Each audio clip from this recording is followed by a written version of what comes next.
अस्सलाम वालेकुम। आप देख रहे हैं पीए न्यूज एचडी और मैं हूं आपके होस्ट सादिया बतूल।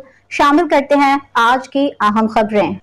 पाकिस्तान अराई न्यूज़ के डिस्ट्रिक्ट चेयरमैन कसूर सेठ मोहम्मद जीशान अराई की रिपोर्ट के मुताबिक कोट राधा कृष्ण के नवाही गांव जफरके में जफरके फाटक से गांव तक इतनी मिट्टी है कि बंदा मट्टी मट्टी हो जाता और अच्छा भला बंदा भी बीमार हो जाता है।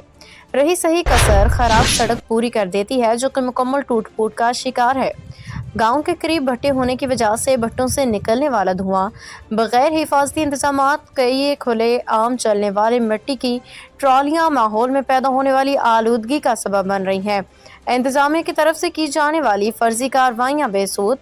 गांव के लोगों का इंतजामिया से मुतालिबा है कि वो मिट्टी की ट्रॉलियों को रोकें और माहौल को आलूदा होने से बचाया जाए।